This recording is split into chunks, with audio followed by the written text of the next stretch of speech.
Hello friends, welcome to my channel PCS with Chauhan. Guys, मेरा नाम है कीरा चौहान और दोस्तों यहाँ पे हम कर रहे हैं दिशा एस की जो क्विक बुक है ना, बेहतरीन बुक है। अगर आप ज्योग्राफी की बात करें, देखिए मैं सारे सब्जेक्ट की अभी फिलहाल बात नहीं करूँगी, अभी मैं ज्योग्राफी बता रही हूँ। मैं ज्योग्राफी के लिए कहूँगी, अगर आपको एक बुक चाहिए तो आपके लिए ये बेस्ट बुक है, ठीक है। और अगर आपको ये परचेज़ करनी तो लिंक जो है ना मैंने डिस्क्रिप्शन बॉक्स में दे रखा है, अमेजोन का है, आप चाहें तो जो है परचेज़ कर सकते हैं वहाँ से भी। और गाइस यहाँ पे देखिए हम जो पढ़ने जा रहे हैं वो भारत एवं विश्व का भूगोल, और उसमें भी पहले हम करेंगे भारत का भूगोल, ठीक है। चैप्टर नंबर 7 हमारा चल रहा है, पार्ट 2 करेंगे। चैप्टर जो है वो है प्राकृतिक वनस्पति। बहुत ही इंपॉर्टेंट सा चैप्टर है गाइस। वैसे तो इस बुक में सब कुछ इंपॉर्टेंट है, एक एक लाइन इंपॉर्टेंट है, ठीक है। और ये एक अकेली बुक बहुत है ज्योग्राफी के लिए, ठीक है गाइस। यहाँ पे आप मेरा व्हाट्सएप नंबर देख पा रहे हैं। अगर आपको कोई हेल्प चाहिए, कोई क्वेरी है तो आप मुझे व्हाट्सएप करिए, मैं आपको रिप्लाई करूँगी। हाँ, कॉल मत करा करिए क्योंकि कॉल मैं रिसीव नहीं करती। तो दोस्तों सिलेबस से हम लोग हमेशा स्टार्ट करते हैं, तो सिलेबस देख लीजिए आप लोग। एटलीस्ट आपको पता होना चाहिए कि हम लोगों ने क्या क्या पढ़ लिया, अभी हमें क्या क्या पढ़ना है। अभी फिलहाल हम जो कर रहे हैं वो है प्राकृतिक वनस्पति, ठीक है। उसमें हम वनस्पति के प्रकार कर रहे थे, तो प्रकार में अभी हमने काफ़ी कुछ कर लिया, काफ़ी कुछ रह गया है, ठीक है। ये सब तो हमने कर लिया, आर्द्रभूमि भी कर ली है। चलिए हम देखते हैं अभी क्या क्या करी। आर्द्रभूमि अभी नहीं करी, आगे पढ़ेंगे। और उसके बाद के भी चैप्टर्स आप लोग देख लीजिए कि आप लोगों को क्या क्या करना है। तो दोस्तों मैं हमेशा आपसे बस इतना कहती हूँ कि अगर आप लोग नए हैं ना चैनल पे और आपने चैनल को अभी तक सब्सक्राइब नहीं किया तो प्लीज़ चैनल को सब्सक्राइब कर लीजिएगा। और अगर आप पुराने हैं और आपको मेरी वीडियो अच्छी लगती है तो प्लीज़ चैनल को सब्सक्राइब करिएगा। तो गाइस चैनल मतलब अगर आपको मेरा पढ़ाया हुआ अच्छा लगता है तो प्लीज़ प्लीज़ प्लीज़ चैनल को सब्सक्राइब जरूर करिएगा, ठीक है। अच्छा, सब्सक्राइब करिएगा, लाइक करिएगा वीडियो को, ठीक है। तो हम पढ़े थे वनस्पति के प्रकार की बात करते हैं। हमने कहा दो वर्गों में हम इसे मानते हैं, एक क्षैतिज वितरण देखेंगे, एक ऊर्ध्वाधर वितरण देखेंगे, ठीक है। ऊर्ध्वाधर में आता है गाइस हम हाइट पे जाएंगे, ठीक है। क्षैतिज में हम देखते हैं कि भारत में कहाँ का टेम्परेचर कैसा है, तो उस हिसाब से क्या वनस्पति उग रही है। लेकिन जब हम हाइट पे जाएंगे तो हम देखेंगे, नहीं पहले हम क्षैतिज में क्या देख रहे थे, कहाँ कैसी वर्षा है, उस हिसाब से क्या वनस्पति उग रही है, ठीक है। अब हम जाएंगे हाइट पे और हम देखेंगे कहाँ का टेम्परेचर कितना है और उस हिसाब से वहाँ पे क्या वनस्पतियाँ उग रही हैं, ठीक है। तो इसने कहा जैसे कि आप ऊर्ध्वाधर यानी कि वर्टिकल डिस्ट्रीब्यूशन की बात करेंगे, यानी कि आप ऊपर की तरफ जा रहे हैं, ठीक है। तो इसने कहा समुद्र जल स्तर से 900 मीटर की ऊंचाई के बाद क्या है, भारत के पर्वतीय क्षेत्रों में जाने पर वनस्पतियों के विकास को वर्षा की मात्रा से की अपेक्षा जो है तापमान अधिक प्रभावित करता है। मतलब इसने कहा 900 मीटर यानी कि विदिन 1 किलोमीटर अगर आप जा रहे हैं तो टेम्परेचर का भी फर्क पड़ रहा है वनस्पति पे, और वर्षा का सबसे ज़्यादा पड़ता है।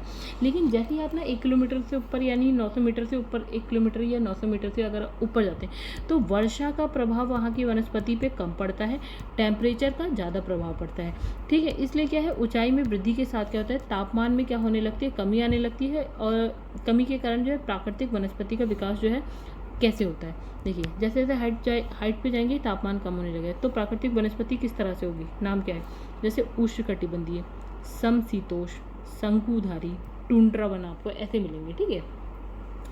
तो जैसे जैसे आप ऊपर जाएंगे तो यहाँ पे मिलेगा उष्णकटिबंधीय, उसके बाद समशीतोष्ण, फिर शंकुधारी और ऊपर टुंड्रा वन ऐसे मिलेंगे ठंड। जैसे जैसे टेम्परेचर कम होता जाएगा आपको इस तरह की वनस्पतियाँ मिलती जाएंगी, ठीक है। आगे बढ़ते हैं। तापमान के आधार पर अगर हम बात करें तो प्राकृतिक वनस्पति के ऊर्ध्वाधर वितरण को 2 वर्गों में बांट दिया। एक देखिए पहाड़ आपको 2 जगह मिलेगी, एक हिमालय पे मिलेगा, एक प्रायद्वीपीय भारत में मिलेगा। जो प्रायद्वीपीय भारत में मिलता है वो अप्रॉक्स 1 किलोमीटर तक का होता है, लेकिन जो हिमालय में मिलता है वो 8-8 किलोमीटर ऊंचाई तक आप जा सकते हैं। तो देखिए यहाँ पे प्राकृतिक भारत जो प्रायद्वीपीय भारत है उसके पर्वतीय क्षेत्र की जो प्राकृतिक वनस्पति है हम उसकी बात करेंगे, फिर हिमालय की जो प्राकृतिक वनस्पति है हम उसकी बात करेंगे। यानी आपने इसने कहा कि टेम्परेचर के आधार पर हमने 2 भागों में ऊर्ध्वाधर जो वितरण है उसको देखा, एक प्रायद्वीपीय भारत की वनस्पति, एक हिमालय की वनस्पति की बात करेंगे। तो सबसे पहले इसने कहा जो प्रायद्वीपीय भारत है, तो कहाँ गया गाइस, प्रायद्वीपीय भारत के पर्वतीय क्षेत्र की प्राकृतिक वनस्पतियों की बात, सबसे पहले प्रायद्वीपीय भारत की बात करेंगे। तो पर्वतीय क्षेत्र की अगर अब इसमें प्रायद्वीपीय भारत में निम्न अक्षांशीय भौगोलिक अवस्थिति के साथ क्या है, औसत ऊंचाई कम होती है, औसत तापमान अपेक्षाकृत अधिक होता है, जिसके कारण यहाँ के ऊंचे वृक्षीय क्षेत्रों में भी शंकुधारी और जो है टुंड्रा वनस्पति का विकास नहीं हो पाता। मतलब इसने बोला कि अगर आपको शंकुधारी चाहिए तो टेम्परेचर आपको काफ़ी कम चाहिए, ठीक है। टुंड्रा में भी टेम्परेचर आपको काफ़ी कम चाहिए, एक बात, ठीक है। और क्या है, ऊंचाई आपको ऊंचाई हाइट ज़्यादा चाहिए, हाइट आपको ज़्यादा चाहिए। लेकिन अगर हम बात करते हैं प्रायद्वीपीय भारत की तो वहाँ टेम्परेचर तो भयंकर होता है भैया, ठीक है। और हाइट क्या, टेम्परेचर ज़्यादा होता है और हाइट क्या होती है, कम, यानी कि इसके ऑपोजिट हो गई सारी बातें, ठीक है। तो ना यहाँ पे शंकुधारी मिलेगा, ना यहाँ पे क्या मिलेगा, टुंड्रा मिलेगा। अक्षांश अब देखो बात करें अगर हम तो 0 डिग्री, ठीक है। और प्रायद्वीपीय भारत अगर हम भारत की बात करें तो प्रायद्वीपीय भारत काफ़ी नीचे है 0 डिग्री की, यानी टेम्परेचर भी ज़्यादा, और यहाँ पे हम देखते हैं हाइट जो है पहाड़ों की 1 किलोमीटर से ज़्यादा नहीं है, तो हाइट भी कम।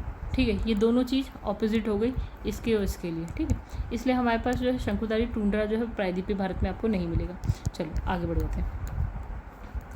अब इसने कहा प्रायद्वीपीय भारत में जो है पर्वतीय वन मुख्यतः पश्चिमी घाट में है, विंध्याचल है, नीलगिरी पर्वत श्रृंखला यहाँ पे पाए जाते हैं।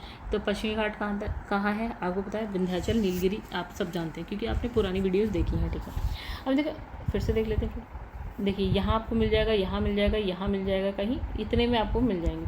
अब लिखा ये पर्वत श्रृंखलाएँ जो है उष्णकटिबंध में पड़ती है। मतलब ये जो पर्वत है आपको कहाँ मिलेंगे, उष्णकटिबंध। बहुत गर्मी होती है यहाँ पे। समुद्र तल से इनकी जो औसत ऊंचाई है वो 1.5 किलोमीटर तक है। मतलब 1 किलोमीटर, एक से 1.5 किलोमीटर तक है। इसकी ऊंचाई वाले क्षेत्रों में क्या शीतोष्णकटिबंधीय वनस्पति या निचले क्षेत्र में उपोष्णकटिबंधीय वनस्पति पाई जाती है। और इसने कहा जो पठार है, पहाड़ नहीं होते वहाँ पे पठार होते हैं। तो इसने कहा कि भैया जो ऊंचाई वाले हैं वहाँ पे शीतोष्णकटिबंधीय वनस्पति मिल जाएगी, निचाई वाले उपोष्णकटिबंधीय वनस्पतियाँ मिल जाएंगी। ठीक है, तो समझ गए होंगे आप लोग इतनी सी बात। चलो आगे बढ़ते। नीलगिरी हो गई, अन्नामलाई हो गई, आपकी पालनी पहाड़ियाँ हो गई। इस पर क्या है, शीतोष्णकटिबंधीय आर्द्र पर्वतीय वन को हम बोलते हैं शोलास। ये हो गया क्वेश्चन। ठीक है, ये वन क्या है, सतपुड़ा और मैकाल श्रेणी में भी पाए जाते हैं। देखिए अगर आप भारत की बात करें, यहाँ पे नीलगिरी है, अन्नामलाई है, पलानी है, और यहाँ पे सतपुड़ा है, और यहाँ पे मैकाल पहाड़ियाँ हैं। यहाँ पे ये वृक्ष मिल जाते हैं। ठीक है, यहाँ पे ये जो वृक्ष हैं ये क्या है, ये एरिया क्या है, शीतोष्णकटिबंधीय आर्द्र पर्वतीय वन है। और यहाँ पे ना गाइस जो वृक्ष होते हैं ना, उस मतलब जो वन है उसको हम बोलेंगे सोलाश वन। तो ये बात हो गई इम्पॉर्टेंट, याद रखिएगा। इन वनों में पाए जाने वाले वृक्षों में कौन कौन से वृक्ष होते हैं, प्रायद्वीपीय भारत की बात होती है। मैग्नोलिया इम्पॉर्टेंट है, laurel, cinchona important, wattle, eucalyptus, Elm.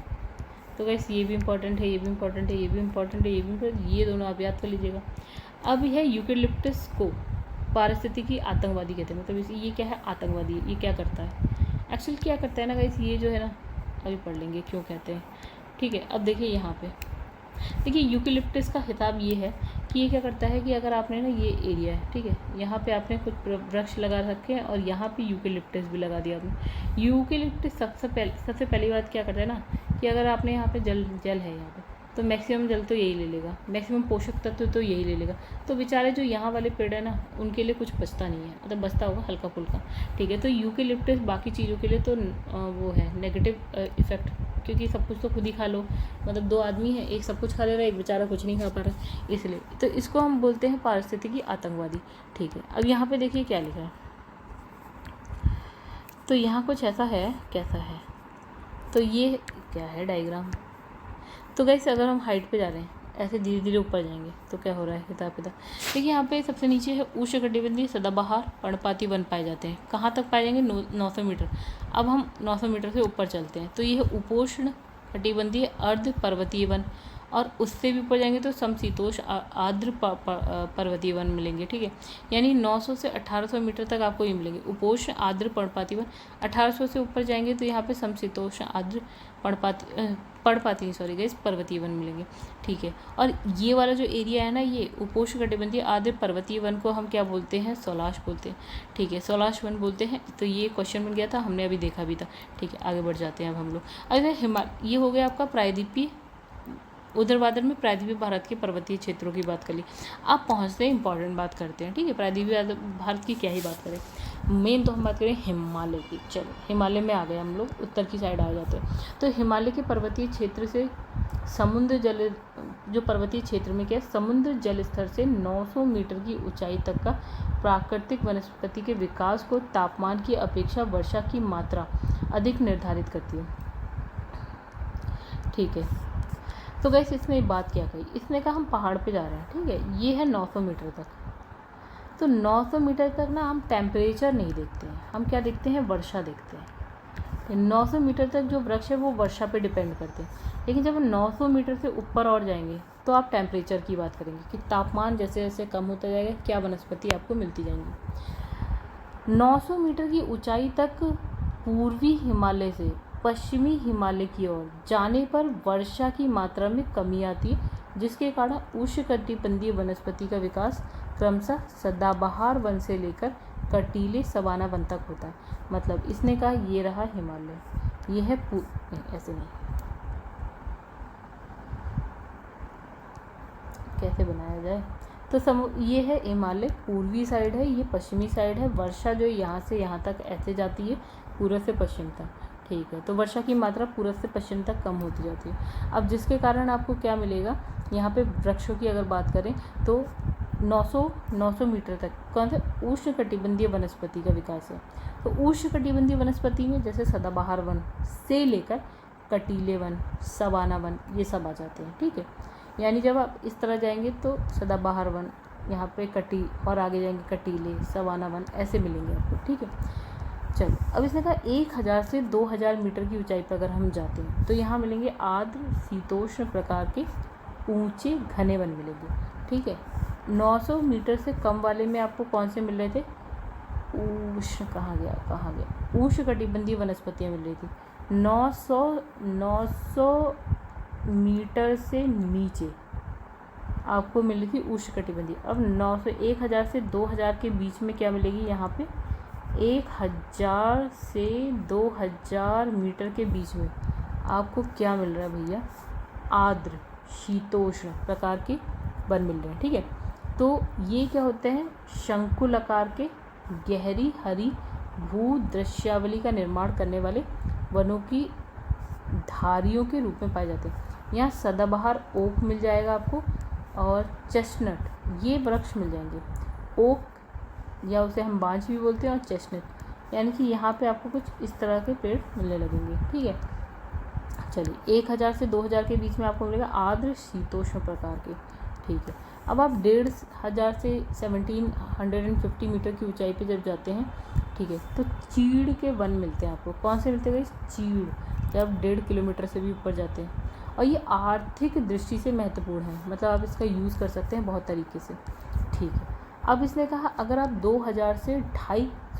2 से 3000 मीटर यानी कि 2 से 3 किलोमीटर ऊपर जाएंगे तो आपको मिलेंगे आर्द्र शीतोष्ण वन। और इन वनों में आपको गाइस क्या क्या मिलेगा, याद रखिएगा, देवदार, भोजपत्र, चीड़, सिल्वर फर, स्प्रूस। देखिए 5 हैं, ये पाँचों के पाँचों इंपॉर्टेंट है, याद रखिएगा। और ऊपर फिर जाते हैं, चीड़ के वृक्ष से क्या मिलेगा, लीसा प्राप्त होता है, ठीक है, जिससे तारपीन का तेल बनाया जाता है। इसका उपयोग साबुन, पेंट बनाने में, कागज़ उद्योग में किया जाता है। अब आप जा रहे हैं 3 किलोमीटर या 3000 मीटर से ऊपर, तो यहाँ पे मिलेंगे अल्पाइन वन या चारागाह भूमि मिलेगी, जहाँ पशु चारा खाते हैं वाला, ठीक है। अब 3000 से 4000 मीटर की ऊंचाई पे जाएंगे तो यहाँ पे सिल्वर फर्न मिल जाएगा आपको, जूनिपर, पाइन, बर्च, बुरूश यानी कि रोडोडेंड्रॉन, ये वृक्ष मिल जाएंगे। फिर ऋतु प्रवास करने वाले समुदाय मिल जाएंगे, यानी कि जो गर्मी के टाइम में अलग जगह रहते हैं, फिर ठंड के टाइम में अलग जगह चले जाते हैं, जैसे गुर्जर, बकरवाल, गद्दी, बूटिया, ये सब जनजाति हैं। तो ये हिसाब से रहते हैं टेम्परेचर के हिसाब से। जब बहुत ठंड होती है तो गर्मी वाले थोड़े गर्म एरिया में चले जाते हैं, बहुत गर्मी होती है तो वापस से ठंड वाले एरिया में चले जाते हैं, ऐसा। तो ये सब जनजाति हैं, ठीक है। तो इतना आप समझ रहे होंगे अभी फ़िलहाल कि हमने हाइट देख ली, हमने देखा 900 मीटर तक क्या मिल रहा है, 1000 से 2000 तक क्या मिल रहा है, 3000 तक क्या मिल रहा है, 4000 तक क्या मिल रहा है, ठीक है। ऐसा हमने देख लिया कौन कौन सी वनस्पति मिल रही, ठीक है। अब इसने कहा कि जो पश्चिमी हिमालय की अपेक्षा, चलिए डायग्राम देखें सबसे पहले तो क्या है, क्या पता ये हेल्प करे कुछ आपकी, बहुत हेल्प करे। वर्षा की मात्रा देखिए, इसने कहा कि 900 मीटर से अगर हम नीचे हैं, 900 मीटर से अगर हम नीचे हैं तो डिपेंड करता है कि वर्षा की मात्रा कहती है। और हम क्षैतिज वितरण देख रहे हैं वृक्षों का, तो यहाँ पे वर्षा ज़्यादा है तो सदाबहार वनस्पति, उससे कम वर्षा अर्ध सदाबहार, फिर आर्द्र पर्णपाती, शुष्क पर्णपाती, फिर कटीली और सवाना वनस्पति मिलती है, ठीक है। ये हम सब पढ़ चुके हैं जब हमने क्षैतिज वितरण देखा। अब हम ऊर्ध्वाधर वितरण देख रहे हैं, तो इसमें 900 से लेकर 1800 मीटर की ऊंचाई तक क्या मिलेगा आपको, उपोष्ण कटिबंधीय आर्द्र पर्वतीय वन मिलेंगे, ठीक है।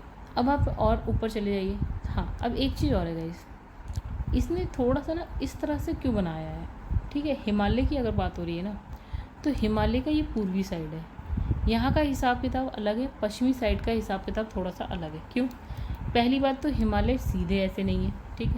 हिमालय इस तरह से बना है, ठीक है। सपोज़ कि ये 0 डिग्री है, यानी कि भूमध्य रेखा है, तो हिमालय की जो भूमध्य रेखा से पश्चिमी घाट है ना, पश्चिमी साइड है ना, वो थोड़ी सी दूर है, लेकिन पूर्वी साइड भूमध्य रेखा से थोड़ी सी पास है। एक बात। दूसरी बात, हम बात करें तो जो हिमालय ऐसे बना है, तो आप जब समुद्र की बात करेंगे ना, तो पूर्वी साइड पे ना समुद्र पास में है, ठीक है, क्या है, पास है, लेकिन वहीं से पश्चिमी साइड की बात करें तो समुद्र बहुत दूर है। तो ये 2 कारण हैं। 2 कारणों की वजह से ना इसने जो यहाँ की वनस्पति है वो उसकी हाइट भी अलग अलग हो जाएगी। यानी इसने कहा कि अब समझिए, अब 900 मीटर तक या 900 मीटर से पश्चिमी साइड पे 900 से 1500 मीटर के बीच, और यहाँ पे 1800 मीटर, यानी थोड़ी और हाइट ज़्यादा है यहाँ पे, ठीक है। और हाइट ज़्यादा क्यों है कि अगर आप ये ना, अगर हम कहें कि 1500 मीटर सपोज़, तो इसने कहा कि यहाँ पे अगर टेम्परेचर 20 डिग्री है, तो 20 डिग्री तो होता ही नहीं वैसे भी, ठीक है, तो 20 डिग्री है, तो यहाँ पे इस वक्त 20 डिग्री नहीं होगा, यहाँ पे मान लेते हैं 25 डिग्री होगा। क्यों? क्योंकि यहाँ पे 2 चीज़ों का फ़र्क पड़ रहा है कि इसने कहा कि 1500 ही मीटर पर क्या दोनों जगह टेम्परेचर समान होगा? नहीं। यहाँ पे अगर है 10 डिग्री तो यहाँ पे होगा 12 डिग्री। कारण, भूमध्य रेखा से पास है ये वाली साइड, पूर्वी साइड, दूसरा समुद्र के पास है, तो ये जो है ना इतनी ऊंचाई पे थोड़ा गर्मी बनाए रखती है, मतलब टेम्परेचर को बढ़ाने का काम कर रही है। इसलिए अब अगर यहाँ पे 1500 मीटर पे 10 डिग्री है, तो यहाँ पे 1800 मीटर पे 10 डिग्री है, मतलब आपको थोड़ा और ऊंचा जाना पड़ेगा पूर्वी साइड पे। यानी कि 1500 मीटर पे जो वृक्ष आपको यहाँ पे मिल रहा है, वही वृक्ष आपको 1800 मीटर पे मिलेगा। क्यों? वही 2 कारण। 1500 पे यहाँ पे क्या है, गर्मी ज़्यादा होगी, और ये गर्मी थोड़ी सी कम हो जाएगी जब आप 1800 मीटर पे जा रहे हैं। इसलिए पूर्वी घाट में 900 से 1800 मीटर और पश्चिमी घाट में 900 से 1500 मीटर पे एक जैसे वृक्ष मिलेंगे, यानी कि उपोष्णकटिबंधीय आर्द्र पर्वतीय वन। अब इसने कहा 1800 से 2700 मीटर, यहाँ पे फिर कम है। क्यों? समुद्र से दूर, भूमध्य रेखा से दूर, ठंड पहले ही मिल जाएगी आपको। तो 15 से 2400 मीटर तक समशीतोष्ण आर्द्र पर्वतीय वन। देखिए, ये भी है आर्द्र पर्वतीय वन, ये भी है आर्द्र पर्वतीय वन, बस ये भूमध्य रेखा से थोड़ा सा पास मिलेगा, यानी थोड़ी नीचाई पे है, तो उपोष्ण कटिबंध। ये और थोड़ा ऊंचा होता है तो समशीतोष्ण, उससे ऊंचा तो शंकुधारी, उससे टुंड्रा, उससे ऊंचा, सबसे ऊंचा टुंड्रा। तो देखिए यहाँ पे क्या बना है, ये पूर्वी हिमालय, ये पश्चिमी हिमालय। किसी भी वनस्पति का विकास नहीं 4000 मीटर तक, ठीक है। अब इसने क्या बोला, इसने कहा जब आप 4000 मीटर की बात करते हैं, ठीक है, तो 3000 मीटर से लेकर 4000 तक आपको टुंड्रा वनस्पति मिल जाएगी, या फिर 3300 पूर्वी साइड पे, और 3000 पश्चिमी में थोड़ी पहले से ही मिल जाएगी। तो यहाँ पे आपको टुंड्रा वनस्पति मिल जाएगी 4000 मीटर तक, ठीक है। इसने कहा 4000 मीटर से अगर हम ऊपर जाएंगे ना, तो अब आपको कोई वनस्पति नहीं मिलेगी, बहुत ठंड, बर्फ़ ही बर्फ़, ठीक है। आई होप आप लोग को ये डायग्राम थोड़ा समझ में आया हो, तो मस्त अच्छा बढ़िया डायग्राम है ये, और जो मैंने समझाया वो आपको समझ में आ गया होगा। चलिए अब यहाँ पे हम लोग क्या करने वाले हैं, क्या छोड़ा था हमने, कहाँ तक, हाँ, तो आई थिंक ये हम कर चुके थे कि नहीं करा था। इसमें लिखा है कि पश्चिमी हिमालय की अपेक्षा, अब देखिए वही वाली बात जो मैंने अभी आपको समझाई, तो इसमें लिखा है पश्चिमी हिमालय की अपेक्षा पूर्वी हिमालय की निम्न अक्षांशीय भौगोलिक अवस्थिति, यानी कि अक्षांश कम पे है, यानी भूमध्य रेखा के पास है, निम्न अक्षांशीय भौगोलिक अवस्थिति के साथ एक चीज़, विषुवत रेखा या भूमध्य रेखा समुद्र से निकटता के कारण न केवल तापमान अधिक होता है बल्कि वर्षा भी अधिक होती है। यही कारण है कि पश्चिमी हिमालय की अपेक्षा पूर्वी हिमालय में प्राकृतिक वनस्पतियों की सघनता, जैव भार, जैव विविधता अधिक है। चलिए नई बात पता चली और इम्पॉर्टेंट बात पता चली, और ये क्वेश्चन बन गया। पूर्वी हिमालय में देखिए वर्षा भी ज़्यादा है, टेम्परेचर भी ज़्यादा है, ठीक है, भूमध्य रेखा के पास है, तो यहाँ पे सघनता ज़्यादा, जैव भार ज़्यादा, जैव विविधता ज़्यादा, मतलब पूर्वी हिमालय में तीनों चीज़ें ज़्यादा मिलेगी पश्चिमी हिमालय की कंपैरिजन में। पश्चिमी हिमालय की अपेक्षा पूर्वी हिमालय का औसत तापमान अधिक होने के कारण सभी प्रकार की प्राकृतिक वनस्पतियों की अधिक ऊंचाई पर विस्तार हुआ है। वही सेम बात कि इसने कहा कि पूर्वी हिमालय टेम्परेचर ज़्यादा, तो आपको सेम वनस्पति थोड़ी और हाइट पे मिलेगी। उदाहरण के तौर पर पश्चिमी हिमालय में शंकुधारी टुंड्रा वनस्पति कम ऊंचाई में ही मिल जाती है। पश्चिमी साइड पे कम ऊंचाई में मिल जाएगी, लेकिन पूर्वी साइड में वही थोड़ा सा ज़्यादा ऊंचाई पे मिलेगी। 4000 मीटर से ऊंचाई वाले पर्वतीय क्षेत्रों में अत्यंत कम तापमान हो जाता है, टेम्परेचर बहुत कम हो जाता है, जिस कारण टुंड्रा वनस्पति का विकास भी नहीं हो पाता। यानी जो टुंड्रा वनस्पति है वो 4000 मीटर या 4 किलोमीटर तक ही मिलेगी, उसके बाद वो भी नहीं मिलेगी। क्यों? टेम्परेचर बहुत ज़्यादा कम हो जाता है। पूर्वी हिमालय के पर्वतीय क्षेत्र में 4000 मीटर से अधिक ऊंचाई पर टुंड्रा वनस्पति का विकास हुआ है। मतलब इसने कहा कि जब हम 4000 मीटर पे चले जाएंगे ना, तो 4000 मीटर पे यहाँ तो नहीं मिलेगा कुछ, टुंड्रा भी नहीं मिलेगी 4000 के ऊपर। यहाँ पे हो सकता है 4000 से थोड़ी सी ऊपर तक आपको टुंड्रा मिल जाए, ठीक है। क्यों? वही वाली बात कि थोड़ा सा अभी भी टेम्परेचर ज़्यादा है, यहाँ की अपेक्षा यहाँ पे ज़्यादा होगा, मतलब पूर्वी से पश्चिमी की अपेक्षा पूर्व में ज़्यादा होगा, ठीक है। थोड़ा बस इस वजह से यहाँ पे आपको फिर भी थोड़ी और ऊंचाई तक टुंड्रा मिल सकती है। अच्छा देखिए, अब नेक्स्ट जो है हम यहाँ बात करने जा रहे हैं घास भूमि वनस्पति की, यानी भारत की घास भूमि या सवाना तुल्य विश्व की सवाना वनस्पति से भिन्न होती है। मतलब इसमें भारत की जो घास तुल्य है वो जो विश्व की सवाना वनस्पति है उससे अलग होती है। क्यों? क्योंकि यहाँ जो है कटीली वनस्पति प्रदेश, वृक्षों को काटे जाने के बाद उगने वाले छोटे वृक्ष घास को ही सवाना तुल्य वनस्पति या घास भूमि वनस्पति प्रदेश की संज्ञा दी गई है। मतलब यहाँ पे देखिए, बाकी जगह तो घास भूमि अलग टाइप, मतलब घास भूमि ही होती है, लेकिन यहाँ पे हम घास भूमि किसको बोल रहे हैं ना गाइस, जो कटीले वनस्पति प्रदेश हैं, वहाँ के जब आप वृक्षों को काट देते हैं तो उसके उगने के मतलब उसके बाद जो उगने वाले जो वृक्ष या घास है उसको हमने बोल दिया सवाना तुल्य वनस्पति या घास भूमि वनस्पति, ठीक है। अब भारत के घास भूमि प्रदेश ग्रामीण चारागाहों के रूप में देश के पश्चिमी शुष्क क्षेत्र में फैले निम्न चारागाहों में, ठीक है, और हिमालय की श्रेणियों में अल्पाइन क्षेत्र में यहाँ पे पाई जाती है, ठीक है, जिन्हें जम्मू कश्मीर में क्या बोलते हैं, मर्ग बोलते हैं, उत्तराखंड में क्या बोलते हैं, बुग्याल बोलते हैं। तो इम्पॉर्टेंट बात, जो भारत में चारागाह या घास भूमि टाइप जगह होती है ना, उसे जम्मू कश्मीर में हम बोलते हैं मर्ग, जैसे गुलमर्ग, ठीक है, मर्ग, और वहीं पे उत्तराखंड के गढ़वाल में इसे बोलते हैं बुग्याल। ये हो गई इंपॉर्टेंट बात, ये हो गया एक क्वेश्चन। चलो आगे बढ़ते हैं। इसके अतिरिक्त इसने कहा दक्षिण भारत के अगर तमिलनाडु नीलगिरी पर्वत के जो सदाबहार वनों में भी जो है घास प्रदेश पाए जाते हैं, ठीक है। तो कहाँ है दक्षिण भारत में? तमिलनाडु है, ये रहा तमिलनाडु, बीच में यहाँ नीलगिरी मिल जाएगा, यहाँ पे भी आपको घास प्रदेश मिल जाएंगे। आइए बात करते हैं नम भूमि या आर्द्र भूमि की। तो इसमें लिखा है कि आर्द्र भूमि वो क्षेत्र होता है या भूभाग होता है जिसमें नम और शुष्क दोनों वातावरण आपको पाए जाएंगे। मतलब आपको नमी भी मिलेगी, शुष्क भी होगा। इस क्षेत्र की जो भूमि होती है उथले पानी की सतह से ढकी होती है। मतलब ये भूमि है उसमें हल्का फुल्का आपको पानी दिख जाएगा, मतलब आपको पानी की एक सतह दिखेगी, ठीक है। फिर इसने कहा आर्द्र भूमि क्या है, एक जटिल क्या है, पारिस्थितिकीय प्रणाली है, जटिल, सॉरी, ये देखिए ये इंपॉर्टेंट सी बात हो गई, ठीक है। क्वेश्चन, ये एक जटिल पारिस्थितिकी प्रणाली है जिसके अंतर्गत क्या है, अंतर्देशीय तटीय समुद्री वास की व्यापक श्रृंखला शामिल है। मतलब ये आर्द्र भूमि आपको देखिए तट पे भी मिल जाएगी, समुद्र में भी कहीं मिल जाएगी और अंदर भी कहीं मिल सकती है, ठीक है। और इसने कहा रामसर सम्मेलन की बात करें तो ये इंपॉर्टेंट सी चीज़ है, आपको पता होना चाहिए। तो इसके अनुसार क्या है, नम भूमि क्षेत्र के अंतर्गत दलदलीय कच्छ क्षेत्र आ जाता है जो कृत्रिम और क्या है, प्राकृतिक, स्थायी अस्थायी हो सकते हैं, ठीक है। अब इसने कहा जो दलदलीय क्षेत्र होता है ना, कच्छ क्षेत्र बोलते हैं, ठीक है, ये कृत्रिम भी हो सकते हैं, प्राकृतिक, मतलब हमारे द्वारा बनाए हुए भी हो सकते हैं, प्रकृति द्वारा भी हो सकते हैं, स्थायी भी हो सकते हैं, अस्थायी भी हो सकते हैं। इसमें पानी जो है रुका या बहता हुआ हो सकता है, मतलब रुका भी है, हो सकता है बहता हुआ भी।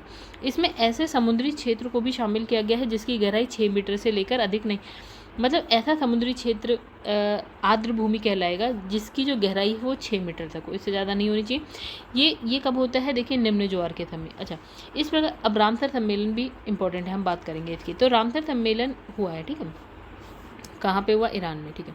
तो इसने कहा कि रामसर सम्मेलन में दी गई परिभाषा के आधार पे क्या, मैंग्रोव, प्रवाल भित्ति यानी कोरल रीफ, ज्वार नदमुख, ठीक है, क्रीक्स हो गई, खाड़ी है, तालाब है, दलदल है, झील है, ये सब आर्द्र भूमि में आ जाती हैं।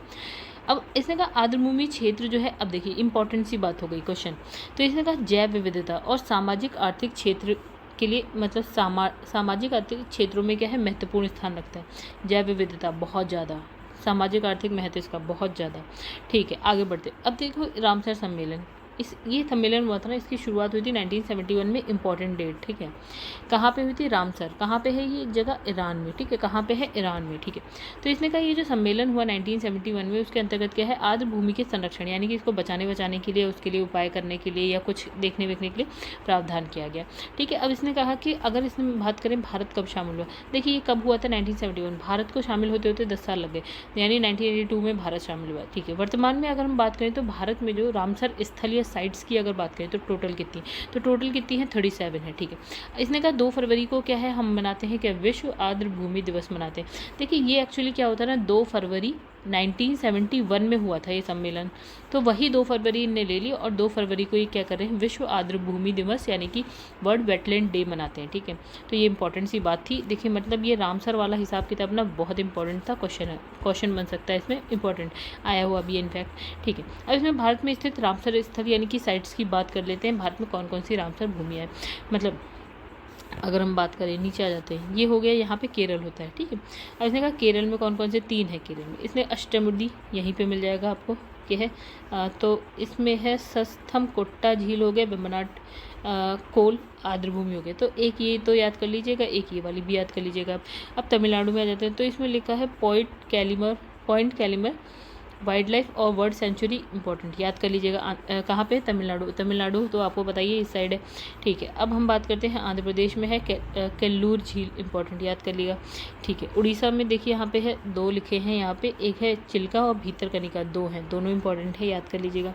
पश्चिम बंगाल में भी 2 हैं आपके पास, पूर्व कोलकाता आर्द्र भूमि है, सुंदरवन, ये तो बहुत इंपॉर्टेंट है, याद कर लीजिएगा। जो मतलब सुंदरवन तो हर जगह इंपॉर्टेंट है, ठीक है। मध्य प्रदेश में भोज, ये भी इंपॉर्टेंट है, ठीक है। राजस्थान की बात करें तो राजस्थान में से का केवलादेव इंपॉर्टेंट और वेरी इंपॉर्टेंट, दूसरा है सांबर झील, इंपॉर्टेंट और वेरी इंपॉर्टेंट, ठीक है। आ जाते हैं पंजाब में, देखिए केवलादेव पे इसमें कुछ लिखा भी है, यहाँ पे लिखा है मॉन्ट्रियल रिकॉर्ड में भी दर्ज है, कौन सा, ये केवलादेव राष्ट्रीय उद्यान यानी कि नेशनल पार्क है कि। अब आ जाओ पंजाब में, पंजाब की अगर बात करें तो कंजली है, रोपड़ है, हरीके झील है, ये सतलुज व्यास का संगम होता है हरीके नामक जगह पे। पंजाब में एक जगह है हरीके, तो यहाँ से सतलुज जा रही है, यहाँ से व्यास आके मिल जा रही है यहाँ पे, ठीक है।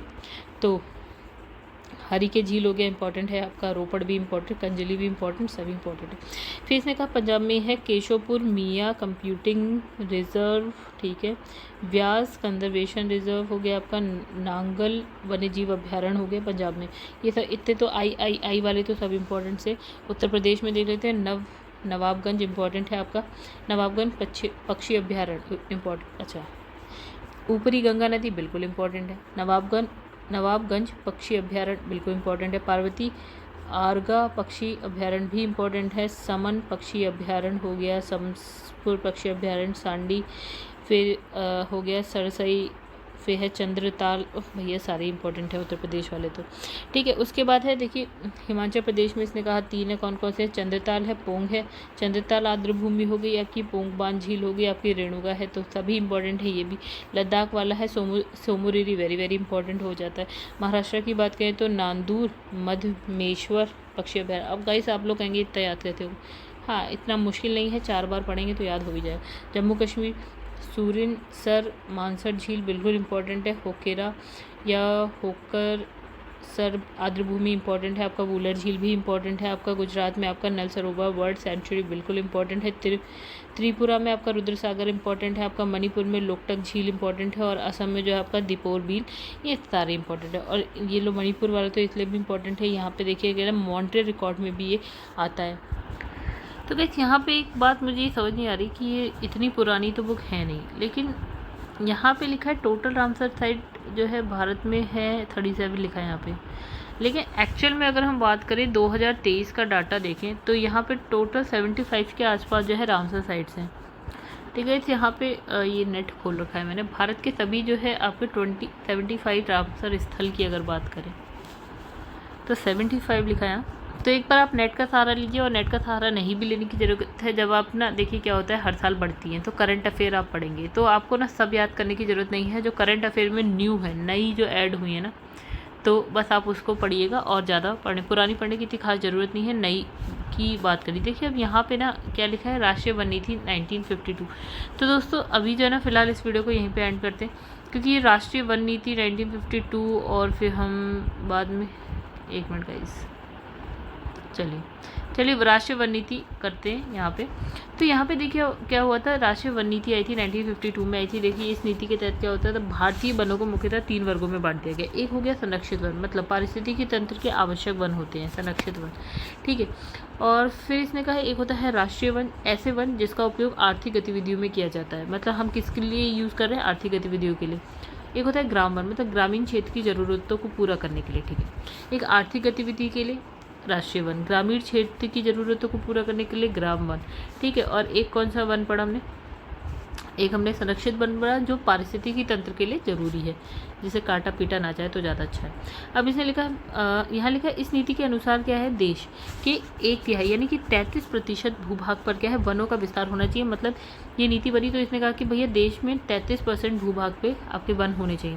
लेकिन हाँ, पर्वतीय क्षेत्र के लिए इसने कहा 60% पे होने चाहिए, 60% पे जो है वन होने चाहिए, और मैदानी भाग पे क्या है 20% भूभाग पे जो है आपका वन होना चाहिए, ठीक है। मतलब इसने कहा औसत, मतलब नीति के अनुसार इसने कहा 33% पे, लेकिन पर्वतीय क्षेत्र में 60 और मैदानी में एटलीस्ट 20% पे वन होना चाहिए। अब इसके अंतर्गत क्या है, विभिन्न उद्देश्यों को शामिल किया गया, जैसे मानव निर्मित वन क्षेत्रों में वृद्धि होनी चाहिए, पशुचारण या झूम कृषि इस पर नियंत्रण होना चाहिए, वानिकी क्षेत्रों में क्या है शोध होना चाहिए। तो ये सारी चीज़ पे प्रोत्साहन दिया गया। आगे चलकर क्या होता है, 1988 में जो ये राष्ट्रीय वन नीति 1952, इसमें क्या हो जाता है, संशोधन हो जाता है, इसका विस्तार कर दिया गया। अब इसने कहा समस्त भौगोलिक क्षेत्र में जो है 33% वनावरण होना चाहिए, सामाजिक वानिकी कार्यक्रम को बढ़ावा देते हुए वृक्षारोपण को प्रोत्साहित करना है, पारिस्थितिकी संतुलन को कायम रखना है, वन उत्पादों के कुशलतम उपयोग पर बल देना है। तो मतलब जब आपका यहाँ पे 1988 में जब संशोधन हो तो इन्हें कहा 33% पे जो है वन होना चाहिए, सामाजिक वानिकी के कार्यक्रम को बढ़ावा दो, वृक्षारोपण करो, पारिस्थितिकी संतुलन कायम रखना है हमें, फिर वन उत्पादों का कुशलतम उपयोग करिए। अब यहाँ लिखा है नेक्स्ट, हाँ गाइस एक बॉक्स ऊपर छूट गया, तो इसमें है देखिए वन के अनुसंधान केंद्र की बात कर लेते हैं। देखिए इंदिरा गांधी राष्ट्रीय वन अकेडमी कहाँ पे है, देहरादून उत्तराखंड में, ठीक है। तो ये हो गई इंपॉर्टेंट बात। भारतीय प्लाईवुड उद्योग अनुसंधान एवं प्रशिक्षण संस्थान बेंगलुरु कर्नाटका, ठीक है। फिर भारतीय वन प्रबंधन संस्थान भोपाल, इंपॉर्टेंट बात हो गई। भारतीय वानिकी अनुसंधान एवं शिक्षा परिषद देहरादून उत्तराखंड, इंपॉर्टेंट बात हो गई, ठीक है। जीबी पंत हिमालय पर्यावरण विकास संस्थान अल्मोड़ा में है, उत्तराखंड। फिर जवाहरलाल नेहरू उष्णकटिबंधीय वनस्पति बागान अनुसंधान संस्थान तिरुवनंतपुरम केरल में, ठीक है। फिर Indian institute of ecological and environment कहाँ पे है आपका, नई दिल्ली में, इंपॉर्टेंट बात हो गई। राष्ट्रीय प्राकृतिक इतिहास संग्रहालय नई दिल्ली में, इंपॉर्टेंट हो गया। तो गाइस एक बार आप सारे पढ़ें, सारे इंपॉर्टेंट है, ठीक है, आपको एटलीस्ट पता होना चाहिए। अब देखिए सामाजिक वानिकी यानी कि सोशल फॉरेस्टिंग की बात करते हैं। इसमें क्या होता है, इसमें क्या होता है, सार्वजनिक और निजी भूमि पर, सार्वजनिक भूमि कह लीजिए जो जिस पर सबका अधिकार है, निजी मतलब जैसे आपके पास कुछ भूमि है, मेरे पास कुछ भूमि है, तो उस पर वृक्षारोपण को प्रोत्साहन देना है। मतलब हमें सार्वजनिक भूमि हो चाहे निजी भूमि हो, उस पर वृक्षारोपण करिए। इसके लिए प्रथम सुझाव कब आया, 1976 में राष्ट्रीय कृषि आयोग द्वारा आया, ये सुझाव आया, ठीक है। कब, 1976 राष्ट्रीय कृषि आयोग ने सुझाव दिया। तो इसमें इसकी जो शुरुआत की बात है 1978 में, ठीक है। 1980 में क्या है, छठी पंचवर्षीय योजना का ये अंग बन गया, ठीक है। क्या, 6th 5 ईयर प्लान का ये पार्ट बन गया।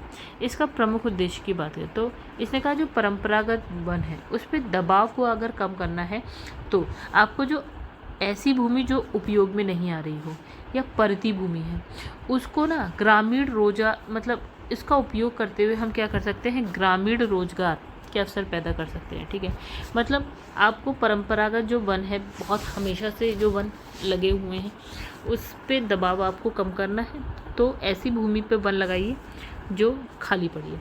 सामाजिक वानिकी कार्यक्रम को राष्ट्रीय कृषि आयोग ने 3 वर्गों में विभाजित किया, जैसे शहरी वानिकी हो गई, ग्रामीण वानिकी हो गई, फार्म वानिकी हो गई। तो ग्रामीण वानिकी में कृषि वानिकी और क्या है, सामुदायिक कृषि वानिकी आती है। तो देखिए फिर से, शहरी वानिकी एक, कृषि वानिकी इसके अंदर दो आती है। कृषि एक हो गया आपका, ग्रामीण एक हो, देखिए ग्रामीण वानिकी में कृषि वानिकी, ग्रामीण वानिकी दूसरा, इसमें आती है कृषि वानिकी और एक और सामुदायिक कृषि। ठीक है, तीसरा आता है आपका फार्म वानिकी। ठीक है, ये तीसरा हो गया। चलिए आगे बढ़ते हैं। अब इसने कहा कृषि वानिकी की एग्रो फॉरेस्ट्री की बात करते हैं। देखिए इसमें क्या है, इसका अर्थ देखिए क्या होता है कि एक ही भूमि पर कृषि फसल और वृक्ष प्रजाति को विधि पूर्वक जो है रोपित कर दोनों प्रकार की उपज लेकर आय बढ़ाना। मतलब इसने कहा एक ही भूमि, इसी पे आपने फसल भी लगा दी, इसी पे आपने वृक्ष भी लगा दिए। ठीक है, और क्या है, आपने अपनी आय को यानी इनकम को बढ़ा दिया। ठीक है, आगे बढ़ते हैं। अब यहाँ पे लिखा है सामुदायिक कृषि वानिकी। इसमें क्या होता है कि निजी भूमि से हटकर सार्वजनिक परती मतलब जो खाली पड़ी रहती है, तो सार्वजनिक परती पड़ी भूमि पर समुदाय लोगों के द्वारा वनारोपण को बढ़ावा देना। ठीक है, मतलब निजी भूमि जैसे आपके नाम पे कुछ है, मेरे नाम पे कुछ है, इससे हट जाओ। जो सार्वजनिक क्षेत्र है, मतलब जहाँ पे कोई भी कुछ भी कर सकता है, मतलब सरकारी मान लो। ठीक है, तो इसने कहा कि वहाँ पे जो खाली भूमि पड़ी है ना, ऐसी जो आपकी नहीं है, मेरी नहीं, किसी की नहीं, तो उस पर क्या है, मिलकर वनारोपण करिए। इसने कहा इसके अंतर्गत खेजड़ी जैसे वृक्षों का रोपण करो। कौन से वृक्ष बता दिए इसने, एक इम्पॉर्टेंट वृक्ष का नाम भी दे दिए, खेजड़ी। इसका उपयोग क्या है, पशुओं के चारे, ईंधन, औषधि के रूप में किया जाता है। अब इसने कहा सामुदायिक वानिकी का एक अन्य उद्देश्य भी है, क्या, भूमिहीन लोगों को वनीकरण से जोड़ना। तो इससे उन्हें क्या होगा, लाभ होगा, जो केवल क्या है भूस्वामियों को प्राप्त होते हैं। ठीक है, अब इसने लिखा है ठीक है, अब इसने कहा भारतीय वानस्पतिक सर्वेक्षण, बोटैनिकल सर्वे ऑफ इंडिया। तो इसने कहा बोटैनिकल सर्वे ऑफ इंडिया यानी कि BSI। तो इसने कहा BSI पर्यावरण, वन, जलवायु परिवर्तन मंत्रालय भारत सरकार के अंतर्गत देश में क्या है, वनस्पति और पौधों संबंधी अध्ययन और वर्गीकरण करने वाला शीर्ष अनुसंधान संगठन है। मतलब BSI क्या करता है, ये वनस्पति और पौधों संबंधी अध्ययन, उनके वर्गीकरण करने वाले शीर्ष अनुसंधान संगठन है। ठीक है, उनका वर्गीकरण करता है, उनका अध्ययन करता है। अब इसे कहा 1980 में इसकी स्थापना होती है। इसका मुख्यालय बात करें तो कोलकाता में है। प्रमुख कार्यों की बात कर लेते हैं। तो इसने कहा देश के वनस्पति संस्थानों का पता लगाना, ठीक है, और आर्थिक गुणवत्ता वाले पौधों की प्रजातियों की पहचान करना। मतलब ऐसे पौधे की प्रजाति की पहचान जिससे क्या होगा, आर्थिक गुणवत्ता हो जिसकी। गंभीर रूप से संकटग्रस्त जो वनस्पति हैं उनके लिए BSI लाल सूची जारी करता है। जो गंभीर रूप से संकटग्रस्त है उसके लिए क्या, लाल सूची जारी करता है, उनके संरक्षण के उपाय ढूंढता है या करता है। फिर इसमें लिखा है जो आपका वानस्पतिक गार्डन है, यानी कि जो बोटेनिकल गार्डन बोलते हैं, संग्रहालय होता है, हर्बेरियन होता है, उसका रखरखाव करता है ये। ठीक है, पौधों से संबंधित जो परंपरागत ज्ञान है उसका दस्तावेजीकरण करता है, डॉक्यूमेंटेशन करता है, पर्यावरण प्रभाव का आकलन करता है। ये सारे काम कौन कर रहा है, BSI कर रहा है। अब हम बात करेंगे शहरी वानिकी। इसमें क्या है, शहरों उसके आसपास जो निजी या सार्वजनिक भूमि है, जैसे हरित पट्टी, पार्क, सड़क के साथ औद्योगिक व्यापारिक स्थल पर वृक्ष लगाना, उनका प्रबंधन शहरी वानिकी के अंतर्गत आता है। यानी कि आप जो है निजी क्षेत्र की भूमि है या सार्वजनिक भूमि, वृक्ष लगाओ। इसने कहा फार्म वानिकी क्या होता है, इसके अंतर्गत किसानों को खेतों में व्यापारिक महत्व वाले या फिर अन्य पेड़ों को लगाने हेतु प्रोत्साहित करना। मतलब किसानों को प्रोत्साहित कर रहे हैं कि आप अपने खेतों में ऐसे पेड़ों को लगाओ जिसका व्यापारिक मतलब आप लगाओ, काटो, बेचो, है ना, व्यापारिक महत्व हो। ठीक है, और इसने कहा वन विभाग इसके लिए किसानों को निःशुल्क पौधे उपलब्ध कराता है। ठीक है, अब देखिए, अब यहाँ पे लिखा गया भारत वन स्थिति रिपोर्ट 2019। तो हम देखेंगे कि अभी देखिए ये बुक, ये PDF है पुरानी। ठीक है, हम पहले तो ये वाला जो टॉपिक है वो नेक्स्ट वीडियो में करेंगे। दूसरी बात, अभी देखते हैं कि क्या लेटेस्ट भी आया है भारत वन स्थिति रिपोर्ट, हम उसकी बात करेंगे। अगर लेटेस्ट होगा तो हम ये नहीं पढ़ेंगे, हम लेटेस्ट वाला पढ़ेंगे। चलिए यहाँ पे ना इस वीडियो को एंड करते हैं, बहुत ज़्यादा तो नहीं बचा इसमें, ठीक है, फिर फटाफट ख़त्म हो जाएगा, नेक्स्ट वीडियो में ही ख़त्म हो जाएगा। गाइस अगर आपको मेरी वीडियो पसंद आती है तो लाइक ज़रूर करा करिए, एंड चैनल को सब्सक्राइब नहीं किया है तो कर लीजिएगा। घटना चक्र की वीडियोस देखनी है तो आप जो है चैनल की प्लेलिस्ट में जाके देख सकते हैं। शेयर भी करिएगा वीडियो को अगर आपको अच्छी लगे तो।